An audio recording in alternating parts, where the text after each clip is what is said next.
If your car insurance keeps going up and you don't know why, you might be making one of these mistakes. Car insurance rates are set to climb again in 2026, and a lot of drivers think it's completely out of their control. They blame inflation, they blame the insurance companies, and they just accept the higher bill. But what if I told you that you might be the one accidentally driving up your own rates? It's true. Millions of drivers are overpaying every single year because of simple, avoidable errors. They're unknowingly sabotaging their own wallets. Today, we're exposing the 5 biggest mistakes that are secretly costing you hundreds, maybe even thousands, on your car insurance. By the end of this video, you'll know exactly what to do to stop the bleeding and start saving. This isn't about complex financial tricks. It's about smart, simple changes that your insurance company probably hopes you'll never discover. Let's get started. The first and biggest mistake is not shopping around. You get that renewal notice, you sigh, you pay it, you think, it's just how it is. That loyalty is costing you a fortune. Insurance companies love loyal customers because they can slowly raise your rates over time, a practice sometimes called price optimization. They count on you not bothering to check if you can get a better deal elsewhere. Think about Sarah. She was with the same insurer for 8 years. Her rate started at $100 a month and crept up to $180. She just assumed it was normal. Then her friend convinced her to spend just 30 minutes getting quotes online. The result, she found a nearly identical policy with a different top-rated company for just $110 a month. That's over $800 a year back in her pocket, just for 30 minutes of her time. The fix is simple.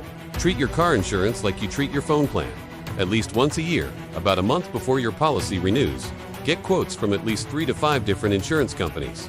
Use online comparison tools. It's free, it's fast, and it's the single most effective way to keep your insurer honest and your rates low. Never automatically renew without checking the market first.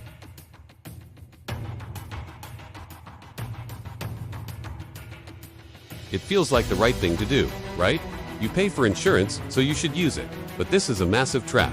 Every time you file a claim, no matter how small, it goes on your record. Insurers see a history of claims as a sign of a higher-risk driver, even if you weren't at fault. That means your premium is going to go up at your next renewal, and it can stay high for years. Let's take Mike's story. He backed into a pole in a parking lot and caused about $600 of damage to his bumper. His deductible was $500. He filed a claim, and his insurance paid out $100. Sounds like a win, right? Wrong? At his next renewal, his premium jumped by $40 a month. That's $480 extra per year. Over the next 3 years, he paid over $1,400 extra, all to save $100. He would have been far better off just paying for the repair out of pocket. The fix here requires a little math.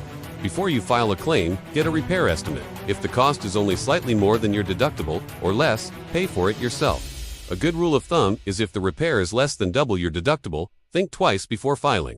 Save your insurance for the big stuff. That's what it's really for. Now, let's talk about something most people completely ignore. Mistake number 3 is not paying attention to your credit-based insurance score. You know your credit score for loans and credit cards, but did you know insurance companies use a similar, but separate, score to predict how likely you are to file a claim?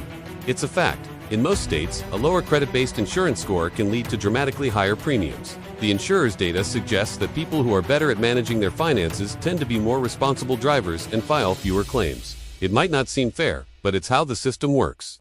Consider Maria. She was a safe driver with a perfect record, no accidents, no tickets. Yet her rates were sky high. She couldn't figure it out. Then she discovered her credit had taken a hit due to some late payments she'd forgotten about. She spent 6 months working to improve her credit, paying bills on time, lowering her credit card balances, and disputing an error on her report. Her credit score went up. The next time she shopped for insurance, her quotes were 30% lower. That's the power of this hidden score. The fix is to manage your credit responsibly. Pay all your bills on time, every time. Keep your credit card balances low. Don't open a bunch of new accounts at once.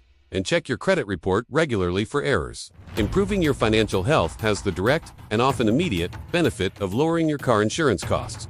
Alright, think about the car you're driving. Is it getting a little old?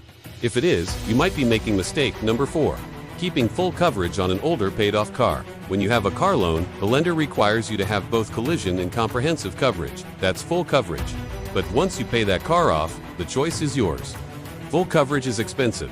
It can easily be half of your total premium. It's designed to pay for repairs or replace your car if it's damaged or stolen. But here's the catch. The insurance company will only ever pay out the actual cash value of your car at the time of the accident, and cars depreciate fast. Let's look at David. He was driving a 10-year-old car worth about $3,000. but he was still paying an extra $500 a year for collision and comprehensive coverage. If he totaled the car, after his $500 deductible, the most he could possibly get from his insurance company was $2,500. He was essentially paying $500 a year to protect a $2,000-$500 asset. It just didn't make financial sense. He was better off saving that money for a down payment on his next car. The fix is a simple calculation. Look up your car's current market value on a site like Kelley Blue Book. Now, look at how much you're paying for collision and comprehensive coverage each year. A common guideline is this: if the annual cost of your full coverage is more than 10% of your car's value, it's probably time to consider dropping it. You're taking on a little more risk, but you could be saving hundreds of dollars a year. Our final mistake is a big one because it's about leaving free money on the table. Mistake number 5 is missing out on hidden discounts. Insurance companies have a whole menu of discounts, but they don't always advertise them, and they rarely apply them automatically. You have to ask. You might be eligible for savings you don't even know exist. Are you a good student? There's a discount for that. Do you have an anti-theft device in your car? Discount. Did you take a defensive driving course? Discount. Are you a member of a certain professional organization, alumni group, or even a credit union? Believe it or not, there are discounts for that too.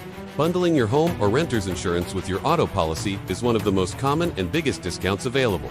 Think about it. Just 1 or 2 of these could save you 5 to 25%. Let's say you qualify for 3 small discounts that you didn't know about: a 5% good driver discount, a 5% paperless billing discount, and a 10% discount for your profession. Suddenly, your premium is 20% lower. For someone paying $2,000 a year, that's an extra $400 in their bank account. The fix is proactive. Pull out your policy declaration page or call your insurance agent. Go down the list and ask, what discounts am I currently getting? Then ask, what other discounts are available that I might qualify for? Be specific. Ask about low mileage discounts if you work from home, or telematics programs that track your driving for potential savings. Don't assume your agent has already found every possible discount for you. You have to be your own advocate. So there you have it. 5 mistakes that could be secretly inflating your car insurance bill. You're not shopping around annually. You're filing small claims that cost you more in the long run. You're ignoring your credit-based insurance score. You're paying for full coverage on a car that isn't worth it. And you're not asking for every single discount you deserve. The world of car insurance can feel frustrating and unfair, with rates that only ever seem to go up. But you have more power than you think. By avoiding these common traps, you can take back control and stop overpaying. It's not about finding a magic bullet. It's about being a smarter, more informed consumer. You work hard for your money, so don't give it away unnecessarily. Before you renew your policy, make sure you're not making these mistakes. Take 30 minutes. Do the research, make the calls. The savings could be huge. Thanks for watching, and if this helped you, be sure to subscribe for more tips on how to save money and take control of your finances.